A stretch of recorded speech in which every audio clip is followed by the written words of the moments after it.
আর এদিকে কাজ একটু স্টপ রাখেন আপাতত। হ্যাঁ, আপনারা এখানে কথা বললে আমার আলোচনার গভীরতাটা হারিয়ে যাবে।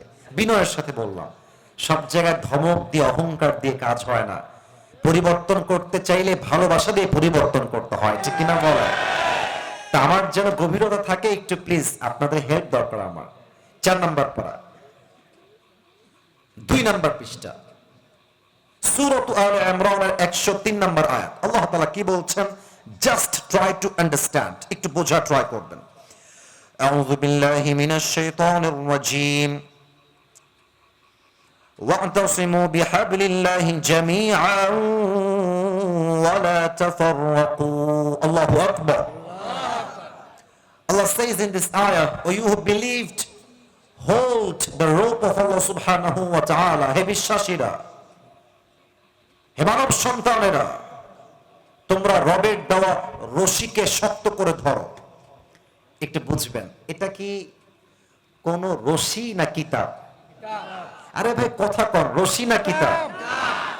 এটা কাগজের একটা কিতাব, কিন্তু আল্লাহ তাআলা বলছেন it is not just a book. এটা কোনো কিতাব নয়, এটার নাম রশি। আল্লাহ রশি কেন বললেন? ব্যাখ্যা আছে। তাফসীর যখন আপনি পড়বেন, আপনি বুঝবেন যে আল্লাহ এমন একটা কিতাব দিয়েছে, যালিকাল কিতাব লা রাইবা ফীহি হুদাল লিল মুত্তাকিন। এই কিতাবের ভুল ধরবে এমন কোন বাপ আজ পর্যন্ত দুনিয়া জন্ম নেয় নাই। যুবক ভাই আছে কিনা বলে? আচ্ছা, এখন কত সাল চলে? এই যে কথা আপনারা এখন বলা ট্রাই করছেন, মাশাআল্লাহ মাশাআল্লাহ। কত সাল? আচ্ছা বাগমারার ভাইরা, যদি আমি আপনাদেরকে 1990 সালে নিয়ে যাই, 1990, তখন কি এখনকার মতো ট্যাপ আর চাপকল ছিল? না। তখন কি ছিল? কুয়া। তখন কি ছিল? আচ্ছা একটু বোঝা ট্রাই করেন তো। আমার একটা কথা আয়াতের বাহিরে নয়, আমি আয়াতেই ফিরে আসব। কুয়ার থেকে পানি তুলতে 2টা জিনিস অলওয়েজ মাস্ট লাগবেই। 1 নাম্বার বালতি, আর 1 নম্বরে রশি। মাশাআল্লাহ, আরেকবার রিপিট করছি, 1 নাম্বারে বালতি আর 1 নম্বরে রশি। আচ্ছা ভাবেন যে 1990 সালে আসিফ হুজুর বাগমারার ভবানীগঞ্জে জাস্ট তাফসীর মাহফিল ওয়াজ করার জন্য এই মাটিতে এসেছে। তো ভবানীগঞ্জের মোড়ের পাশে একটা কুয়া আছে, কুয়ায় পানি তুলতে গিয়ে পিচ্ছিল খেয়ে উল্টায় কুয়ার ভেতরে পড়ে গেছি আমি, জাস্ট ফর অ্যান এক্সাম্পল, উদাহরণ হিসেবে। এখন বাগমারার যুবকদের ইন্টেলেকচুয়াল ক্যাপাসিটি চেক করতে চাই, মেধা কেমন দেখতে চাই।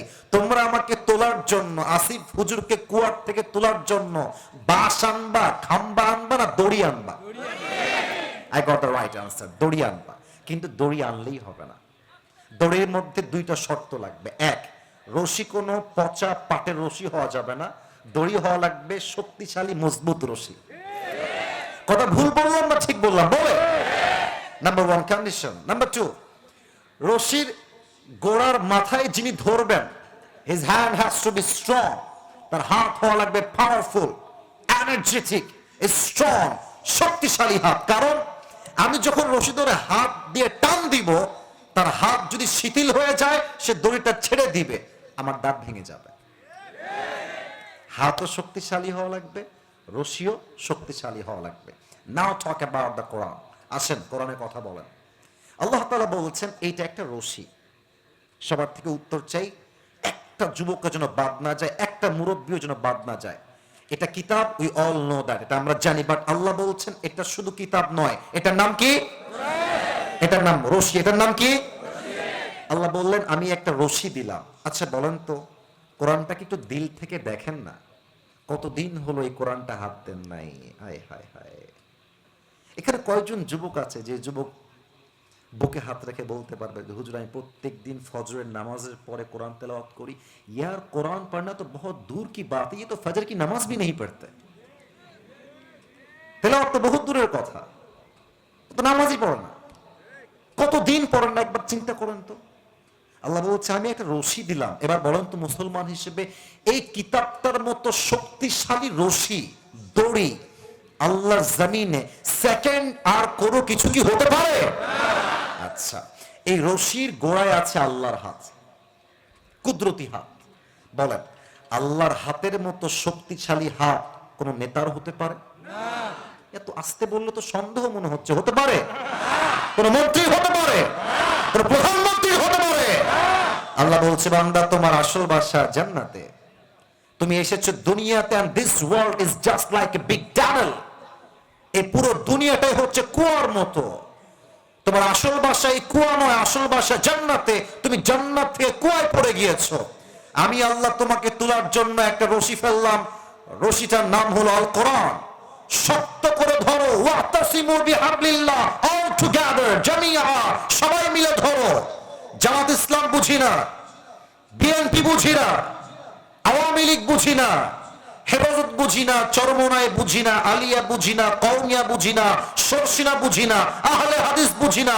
আরে আমার প্রথম পরিচয় আহলে হাদিস নয়, প্রথম পরিচয় কওমিয়া নয়, প্রথম পরিচয় আলিয়া নয়, প্রথম পরিচয় জামাত ইসলাম নয়, প্রথম পরিচয় বিএনপি নয়, প্রথম পরিচয় আওয়ামী লীগ নয়। আমার প্রথম পরিচয় আমি মুসলমান ঘরের সন্তান।